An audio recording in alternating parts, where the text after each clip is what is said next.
What's up, guys? Welcome back to the Comfort Zone Commander podcast, your place for some casual, comfortable Commander conversations. I'm your host, Dan. That's your host, John. John, what are we talking about today?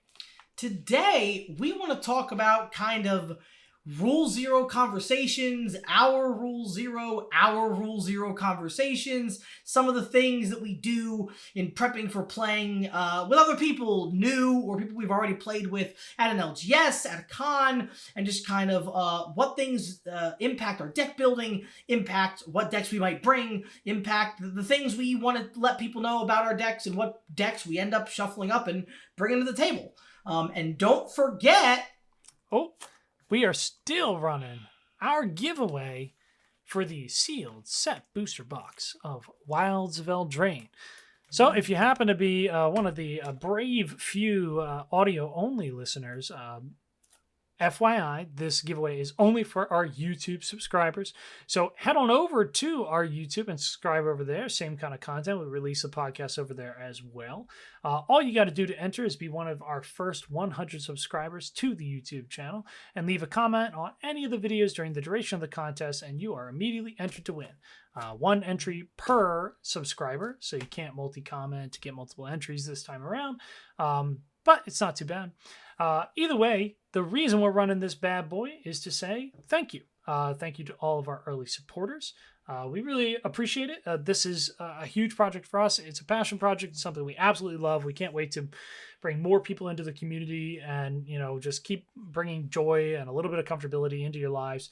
And of course, eventually, once we grow big enough, we're super excited to have more of a community with y'all. So hopefully we can get some spell table games in, we can play, we can chat on the Discord and brew decks together, and it'll be a grand old time. So thank you for being here at the start, and good luck to you. Don't forget to subscribe and get that entry. So without further ado let's dive into this conversation and start with the basics, right? So we're all kind of familiar with Rule Zero, if you've heard the term before, as being this idea that before the game starts, hence the zero, right? It's kind of like the gemstone caverns or whatever, as only if you have it in hand before the game, you can come out with it and play, or one of those ley lines or whatever. This is the ley line of how to play Commander, basically, right? If you sit down at a table, you already got this in hand. You got to have that Rule Zero conversation about what kind of game experience you guys are looking for. And there's a lot of layers to how to have this conversation. But it's really an important part of Commander, especially Commander, because it is an unsanctioned format in most instances, unless you guys are playing in a league or something of that nature. But most cases, this is casual. You're going to an LGS Commander night that has, at most like some pack per win pricing or something of that nature, but it's still with the anticipation that we're there to have fun and casual. So with something with such a variable intention for your game experience, some conversations probably have to happen before we start to make sure everybody's on the same page. We're all going to have a great time. So with that in mind, one of the easiest ways to kind of start that conversation, probably the most typical, is this idea of power level. But that can be a bit tricky and a bit confusing. So, John, why don't you get us into what that even is? What are we talking about when we're suggesting power level, and kind of what are the details behind the scenes? Yeah, so power level, basically, use a scale, whether it's, I don't know if it's 0 to 10 or 1 to 10. I'm pretty sure it's 1 to 10. But basically, assigning your deck a number based on how strong it is. And for our audio listeners, strong went in hard air quotes. I struggle a lot, as Dan can confirm heavily, with gauging power levels of a deck or a hand or something. You have to think about, what does power level mean to you? What does it mean to the people you're playing with? And that's a really hard thing to know. I know that somewhere floating around the internet, there's like a semi-official thing that supposedly dictates like, if this, then that, if this, then that, and gives you like, well, then your deck is probably A, blah, blah, blah. But we've also all seen the TikToks and the shorts of the my deck's a 7 conversation. Because 7's a really nice number. It's not too high. It's not too low. You're basically saying my deck's pretty good. But I've played against decks that have been 4s that run tutors. And I've played against decks that function like a 9 that didn't. So I think the power level goes a lot further. Yeah. That's Than what actually those initial things take into content. yeah. That's a really good point. I think that that's part of the problem, right? Is that Mm-hmm. there's this idea that a deck is a power level statically, which I just don't Mm-hmm. think is often true in Commander, right? Me Now, either. once you hit a certain tier, like a certain echelon, I feel like decks that are kind of more optimized, right? Like I would say like the quote unquote power level nines and tens are Mm-hmm. probably satisfactorily nines and tens most of the Oh time. yeah. Generally speaking, those are going to be the ones that are fully optimized and have a lot more consistency to their play style. But otherwise, decks are kind of all across the board sometimes, especially when you get more into that mid range, because it's not like you're just playing bad cards. And when somebody hears, oh, I have a power level 4, you know, I think most of us probably hear that and go, oh, okay, so this is kind of like a somewhat bad deck. So Yeah. if the bad deck Yeah. ends up doing anything, you're kind of like, what the heck, bro? Like you gave it less than a 50%. This is a 4. Like Mm-hmm. how is it even functioning? And I think Yeah. that provides part of the real issue here, right? Is that we are playing the most variable heavy format.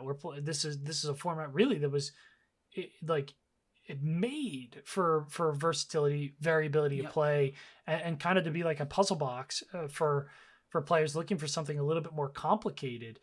For the most complicated format made with that in mind, one with intense variability, trying to label a deck a particular Oh echelon yeah. of power is very hard, I think, and oftentimes a little bit problematic. So, um, with that being said, I feel like John, kind of hinted at, a lot of the times that conversation does come down to, what's in the deck, and a lot of times that conversation focuses around things like tutors and fast mana, and I think that those are good cornerstones for determining, Oh um, definitely. like some semblance of power, but it's almost more of an information into like the individual's intent when building the deck, and what they hope to achieve. So I think another way we can kind of look at like labeling our deck a particular level is oftentimes the objective that we plan to achieve in the deck. Maybe you can tell us like some examples of objectives maybe present in your decks that you would kind of stick across your power level scale there. What are Well, you trying to accomplish usually in something you would pin as like a 7 or a 4 or something of that nature? yeah, I mean, I feel like I have a weird, I have a weird spread of power levels. I have so many typal decks, and I think that's honestly kind of a really nice way to look at it because their objectives are all very similar, but they Mm. all achieve it very differently. So something like my Joda the Unifier deck is legendary typal, is essentially what it is. That deck looks to play the mana dorks that get me to a 5 mana turn 3, and on turn 4, latest turn 5, hit you for 40 damage uncontested. Like, there's no real way around that, especially in a 1v1. Like, you play Joda, and then if I get something with haste or something that makes Joda even stronger than he already is natively, the deck just kind of goes, that's it. That's the whole thing. Yeah. Something like my bear typal deck looks to play bears. I don't know if you know the term like bear in Magic, but it typically refers to a 2-mana 2/2. So creature type bear runs a lot of 2-mana 2/2s. And if you think about what I just said about Joda and the turn 5 and the mana dorks and all that, the bear deck doesn't do that. They're Yeah. both fully functional. They're both extremely fun. And they're both typal decks. But they kind of start and end in very different spots. Yeah. So I think that those are actually good examples too, like to kind of like a look at the conversation we were just having, right? Is like I feel like in a lot of ways, they represent like some of these principles, right? So there's the objective, like what you're hoping to achieve with the deck, and then another thing which we didn't really touch on, which is like the timeline, right? Like almost like what is the expected expediency of the deck? What turn do you expect to kind of go off on, or what objectively is the turn you're trying to achieve? And then also, again, just generically, like the types of cards that are involved in them. I think that a lot of the times, power level, again, like it comes down to slightly some kind of consistency. Like, I think very obviously there's a discrepancy in power level. That's undeniable. Oh, yeah. But again, there's a lot more variability in how hard bears can go versus Joda. I feel like Joda is gonna go hard no matter what because it is tooled to have Yes. like these kind of guaranteed points where like 9 times out of 10 you're hitting that turn 1 mana producer, into some kind of 3 CMC drop on your turn 2, leading you very, very quickly, if not almost immediately, into your commander cast on your turn 3, or at least some other relevant piece, something protection or mana base that's gonna like skyrocket you once you hit your turn 4. And generally speaking, like you said, like after that, Joda goes to face for lethal like very, very quickly, almost in the next turn or two. Yeah. Whereas bears, I don't even know if you can really have that conversation, like of consistently where bears goes off. We can have bears, kind of like getting really gassed up and at least having a big board of meaty dudes somewhere probably in that like turn 5 to 7 range maybe. But it can be all over, the map. So I think that, again, like that's a perfect way to kind of concrete exactly what we were saying before, right? It's like bears is all over the map. So what is bears? Is it a 4? Is it a 6? I mean, some days it is a 6. Some days it's a 4, right? So I think almost more important than this idea about power level, I think honestly, I would hot take. I would say power level is almost just kind of an antiquated way of talking about this. I think that more like an open-ended dialogue is probably the better way to address, where you kind of expect to go with the deck. And if it is one of those things where it might function somewhere variably between a 4 and a 7 or somewhere in the mid-range, that's probably easier said in that diction than trying to just conjecture a number. Which again, I think is something that sometimes becomes problematic especially when we're playing with new individuals, trying to give them a true kind of glimpse at what we're about to bring to the table. So generally speaking, you might also deal with some people who are not super familiar with playing with others, or maybe even a new player who doesn't know how to gauge their power level as accurately. Maybe they haven't just like played around very often, or they just constructed a new deck and they're following some train of excitement, and it may be crazy, it may not. So I feel like a lot of times, like more experienced players, we also have an opportunity to be like somewhat of a guiding hand, and ask questions. Don't be afraid. Like if somebody isn't confident with their power level, instead of taking it and just assuming that person is hustling you or something of that nature, there's no skin in the game here. We're just trying to have fun. You can break the ice a little bit and just question them a little bit about their deck, not in a way that encourages them to reveal information that they're not interested in revealing, but in a way that kind of helps guide the conversation so that you're all having the better game experience. Like a player may not even be familiar with the term stacks, right? And this is another hot ticket item that we're all familiar with. A lot of people don't enjoy playing against a stacks-based deck, but a player might have built their deck and not even know that it constitutes as stacks or what power level to put that at. So a better way sometimes to have that conversation, I think, would be to ask questions. If you say like, about what kind of control pieces does your deck play, or like the general objective of the deck being to control or to go for combat or to go for a more combo based strategy.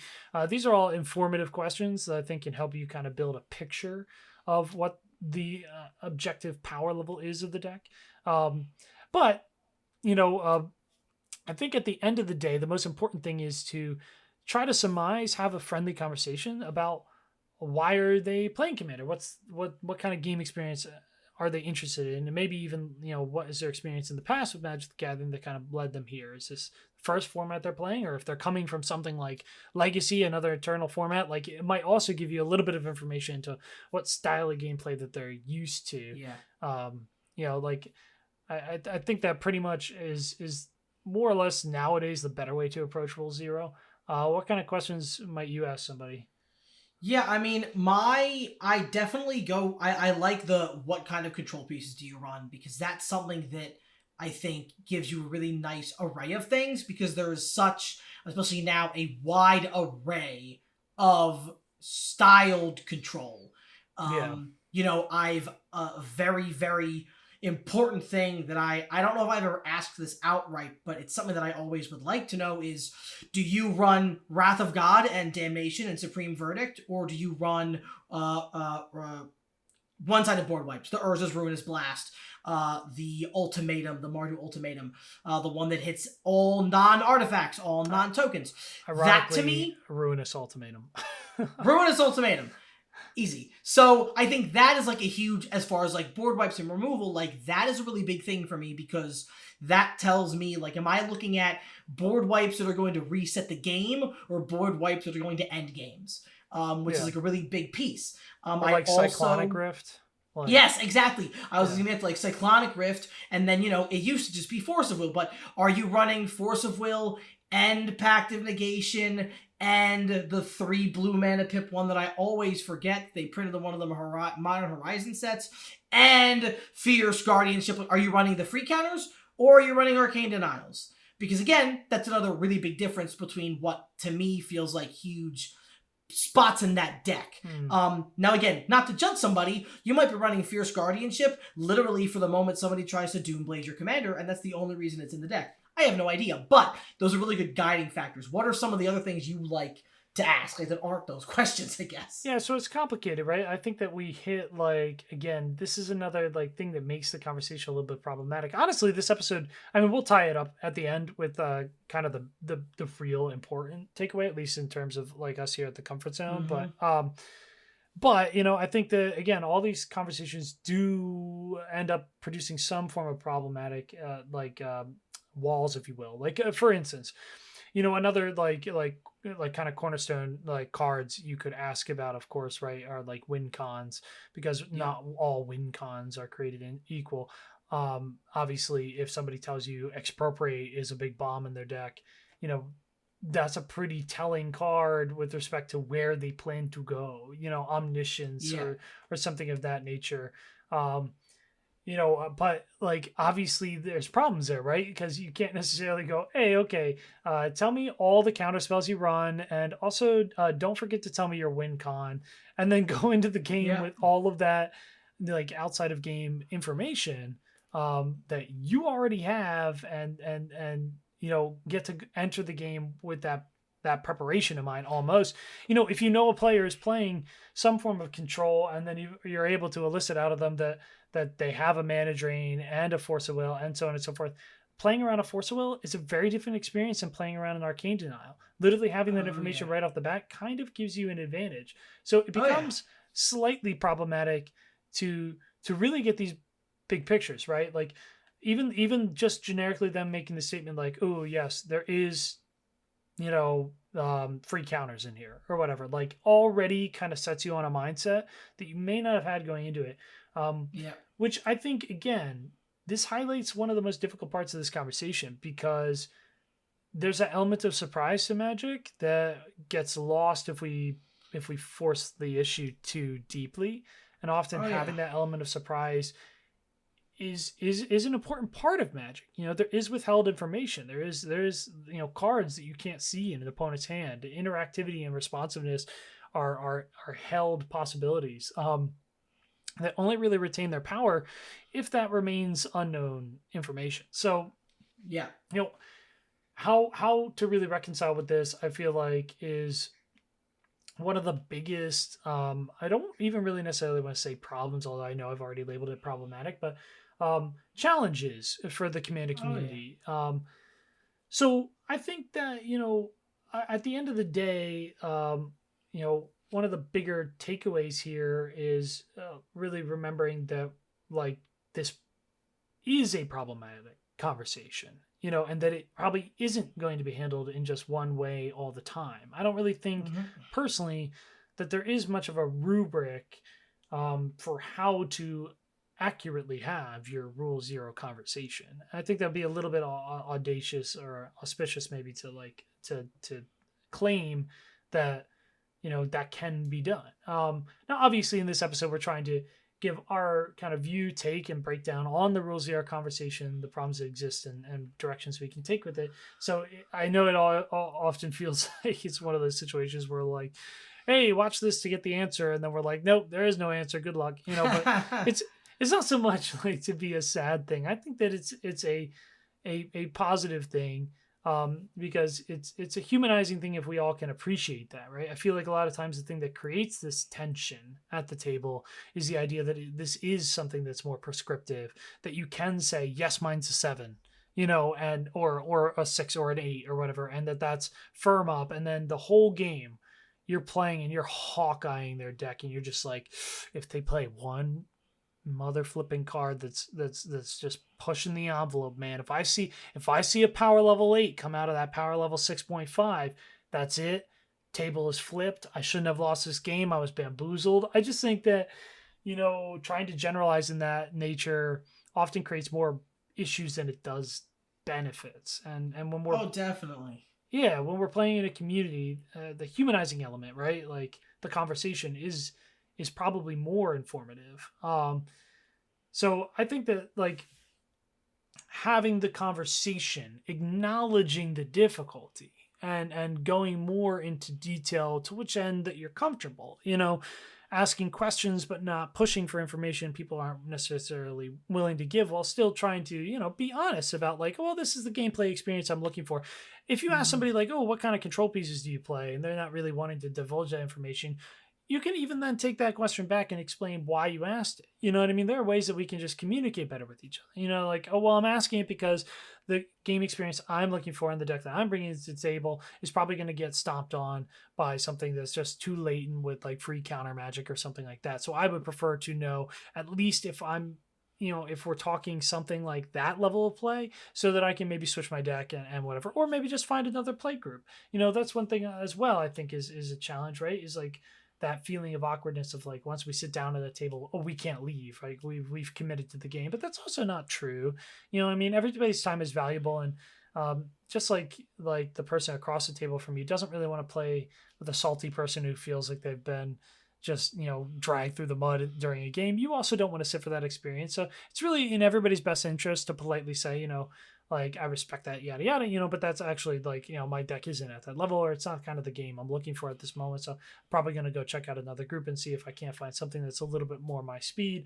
Good luck, GG, have a fun time, blah, blah, blah, so on and so forth. I mean, what do you think on that? Like, would you say you feel the same?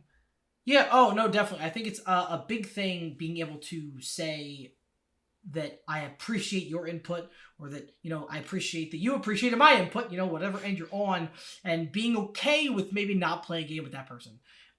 Now, there are often times, I know, that you may not have a choice. Like if you go to LGS and you're put in a pod, well, there you go. That's it. If you're at a tournament and you're, oh, nope, we're having a commander night here, and it's tournaments and it's pods and blah, blah, blah, you're stuck where you're sitting. So I think the next step in that is, once you're committed to playing that game, whether you found a new table or you were told you couldn't, is kind of what do you do next? Or what do you do with that information, I guess is a better way to put it. Like once you know the kind of game you're looking for and the kind of game that your 3 opponents and your 3 joiners in the community of Magic are looking for, what determinations can you make based on that? And I think that something that I know that we've talked about at length, and that I've taken to heart, and I know you have as well, is I would rather play a deck that sits 1 tier below the average power level than play 1 above. Because the last thing I want to do is bringing a deck to a table that made somebody else have a worse time just because I was hoping to have a better time. That is, I mean, it's a huge thing. I think that, I'm here to play Magic. We're here to be comfortable and to enjoy Magic and to play Magic with each other. I mean, we've repped thousands of games together. I would rather play a good game with you and lose than be like, oh man, look, turn 5, Joda, I beat you. And you're like, yeah, that happens against my, I think that that's it, right? Like that's the real, like, big takeaway here. At least, for us in the comfort zone, is probably like my biggest recommendation for like how to approach community play and what would be, you know, the best way to approach your first game, especially in the context where these conversations can be difficult, especially if you sit down at a table and like you're not really getting all the information you need, or maybe you feel it like power levels are misrepresented, or a person's not confident and your conversation isn't giving you the information that you feel would bring you to a point where you're confident on what kind of deck they're bringing to the table. In my recommendation, just like John was saying, and I feel I like quoting the Incredibles in this idea. If you guys are familiar with that movie, towards the end, what's his name? Is it Flash or Dash or something? Dash. The kid, It's the Dash. kid with the fast, yeah, Dash, right? They're finally like the parents are finally letting him participate in the like relay race.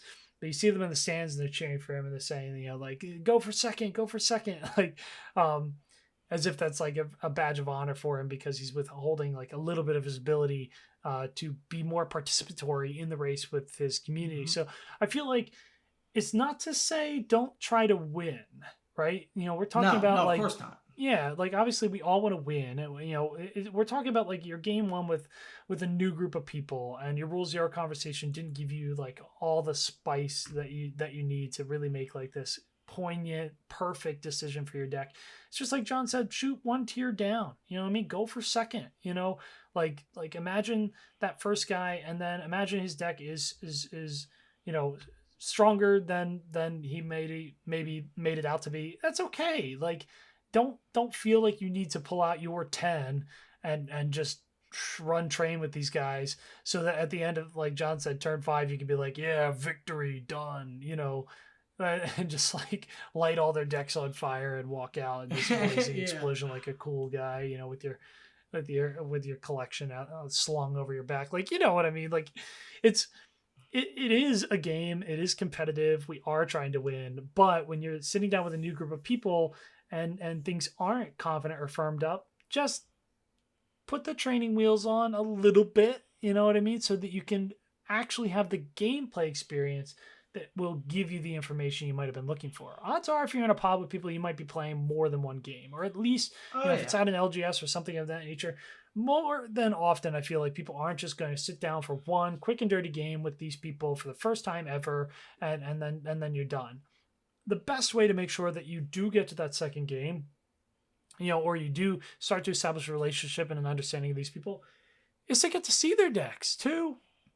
If you come in with some mamma jamma gassed up combo deck that's going to win ASAP Rocky, you don't even get to see the cards that they're playing, so you don't even get a better idea of how accurate their power level assessment was, or how accurately they prescribed or described their deck, and that doesn't really get you any information, nor does it really let a lot of people play the game.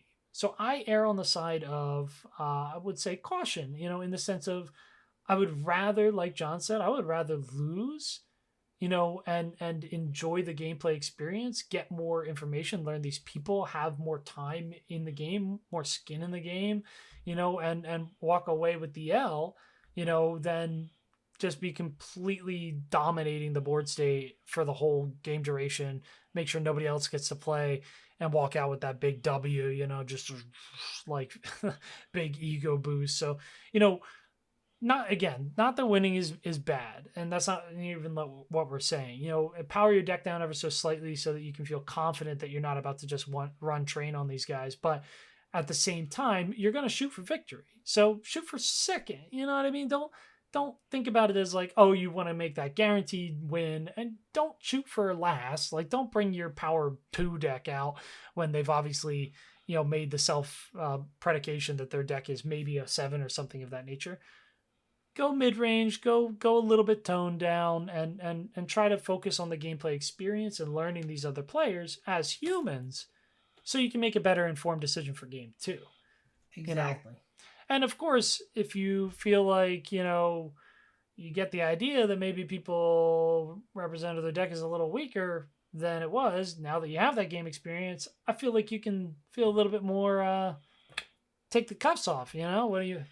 It brings to mind when we were at the MagicCon in Philly back in February. That was it feels like an eon ago. It was still this year, but I would love to get to another con ASAP Rocky to say. Absolutely. But I remember a game, and we sat down, and I forget exactly which decks we each brought to the first game. But I know that I didn't play Kinnan, and I didn't play Joda, and you didn't play Atla.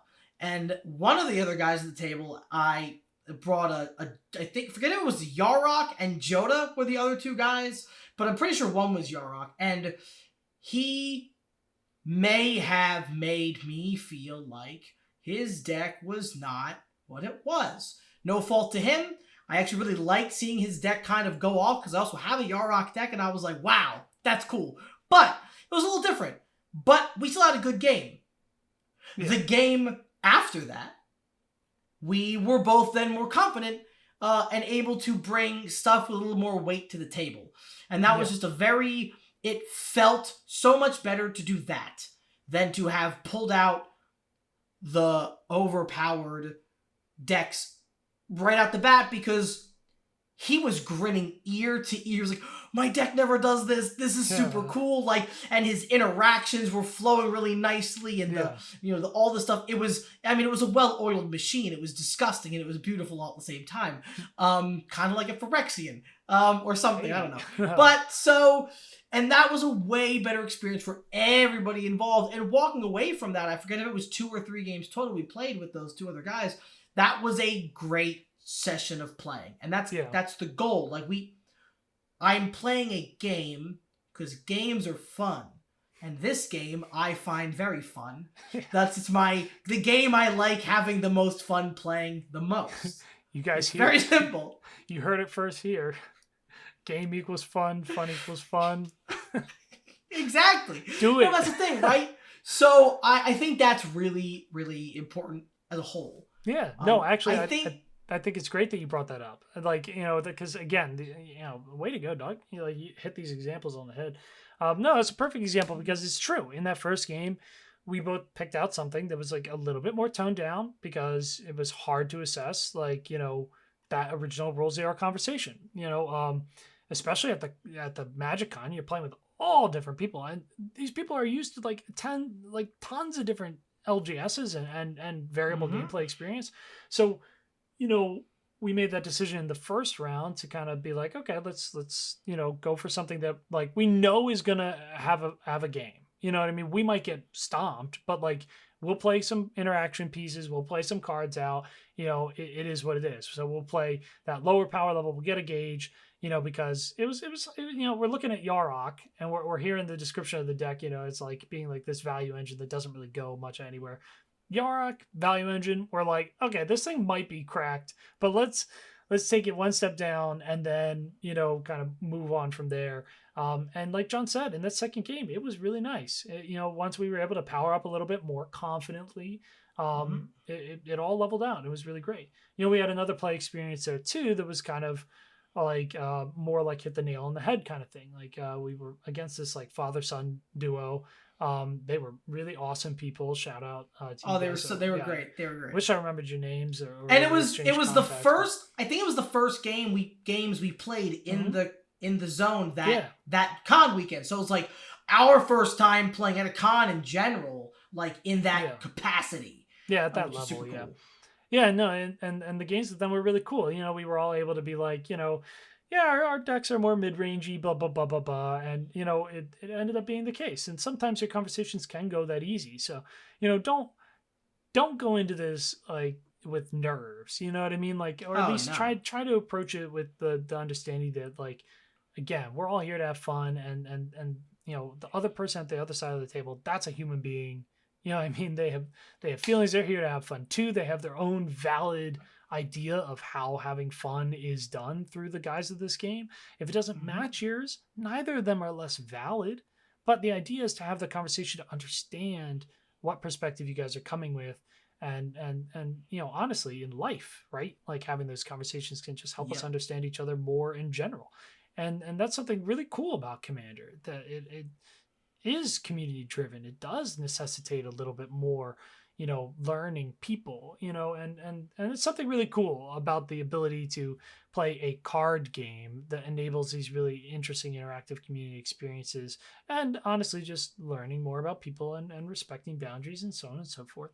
But at the end of the day, I think that, you know, of course, as per always, however you guys handle this is totally okay.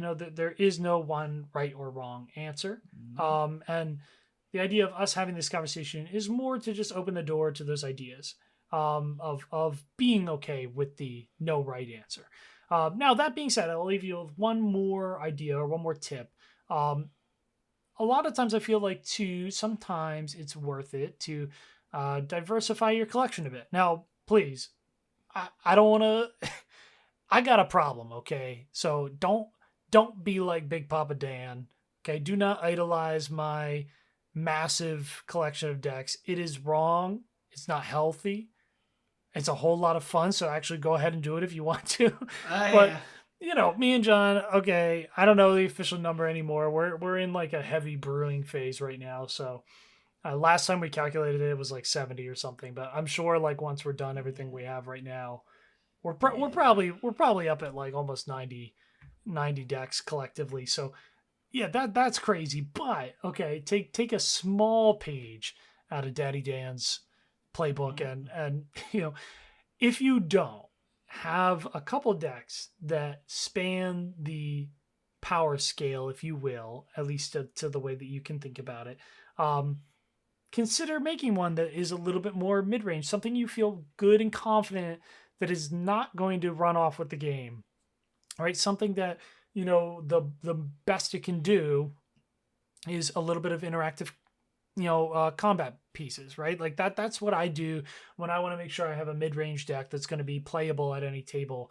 I focus on combat, very traditional style to build a deck. It forces player interaction. When you're going to combat, you are going to have to attack at another player who's going to have to make decisions for blocks, and this gives also like a pretty big hurdle to get the W off of, right? Like you have 3 other players at the table. You're looking at a combined 120 life points that you got to deal. That's a lot of damage, as they say, right? So if you're going for a combat-based build and you build it a little bit more traditionally, like nothing that's going to make your creatures go infinite or something of that nature, you got an agenda. I'm not saying you can make it deck poorly. I have a lot of decks that are focusing on more traditional combat-based that are very interactive, that are pretty strong, but they take a minute to get there and kill the whole board. They're not going to combo out and instantly get everybody. There's no like full group damage. If you go for that kind of build, that's one way to make sure that you have a more toned down deck. Another way I would recommend getting yourselves a deck that sits more mid-range is maybe introducing a budget. You may not be a player that needs to play with a budget, and that's totally fine. I have some decks that are budget and some that are less budget that are from card pieces I've collected over time, or card pieces I've picked up over time that were mistakes based on that magic piece of plastic in the old Walito, if you know what I'm saying. So at the end of the day, though, if you introduce a little bit of a budget to your build, oftentimes that can also help you just kind of power a deck down a little bit. You're not going to be running like these ridiculous fast mana pieces at that $50 whatever budget. I heard a lot of times now people are even going as far as like making these $20 budget decks. Redundancy and power creep have left it so that you can build a pretty strong deck on a really tight budget, but it will keep you from running those pieces more often than not that are going to really take the deck and push it over the edge. But those would be like some of my recommendations. Do you have any other recommendations for kind of like having decks that can kind of be more diversified and across the board there?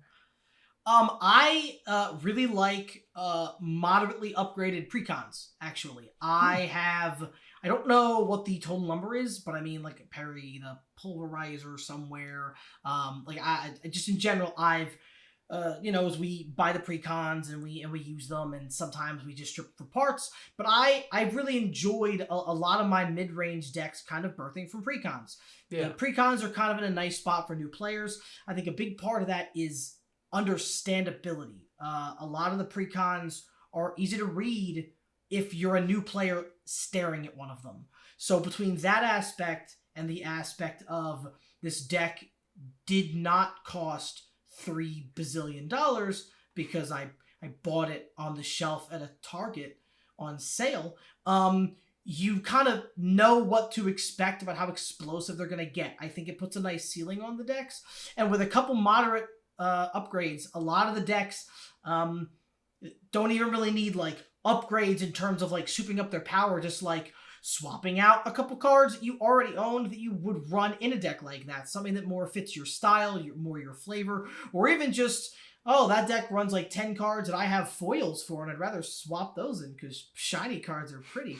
But things like that, I think, is a really good way to kind of self-moderate that. Because the decks, for the most part, are only going to get so explosive unless you're retooling the deck entirely. And I've had a lot of success being able to go, oh, I'm pulling out this precon. Oh, my brother has that deck, and so I kind of know what it does, and I've seen a lot of the cards in it. And even if I'm not running the exact same thing, it makes the opponents and my play experience a lot more even ground, which I really enjoy. I have no problem playing, especially with the newer precons. They're super fun. So I have no problem running those over something that I custom brewed. Yeah. Well, and a lot of the precons nowadays, like we kind of hinted at in some of our precon battles, the R&D on them is really going above and beyond. So they work relatively well out of the box, and they are a really good tool for new players. And I also like that you say about like the understandability too. Like sometimes like part of power level can have to deal with the complexity of the deck, like understanding the lines. If you're running a combo deck that has like really complex lines, sometimes it can be harder for the person across the table to even really know what's going on or what to expect. I think we lightly touched on this in our casual meets competitive video where I did Atla, because Atla tends to have like some really complex lines. So that's often one that, even if it's not sitting like all the way up there in power level, although it's obviously relatively optimized, it almost belongs in those games just because it's hyper complex and a little bit hard to predict if you're not used to playing up at that echelon. So that's another interesting point. And if you're trying to like add to your collection in a way, and you don't want to do a precon, but you want to have like more understandability in your game, but you are a player who likes really complex lines and complex interactions, I think a really nice way to achieve that too is build yourself a deck that is a little bit more toned down with the power of the pieces inside the deck, or maybe where the deck is going, your eventual win cons or something. But I mean, add something very simple like a flash enabler. Like I love flash enablers. I would fanboy over it all the time, but like things like Leyline of Anticipation or Vidalcan Ori, or even like the new like Gandalf from the Lord of the Rings set, the Gandalf the White, I believe. Yeah, it's just Gandalf the White, yeah. Yeah, he enables flash on your legends and artifacts, I think. But like enabling flash, especially for your like generic spells, not necessarily like even like for your creatures or your sorceries or whatever, if you enable flash speed is where like a lot of the interactivity comes in a game of Magic. Being able to be responsive on another player's turn keeps you involved. It also keeps the other players on their toes. And enabling flash in a deck that's a little bit more tooled down allows you to be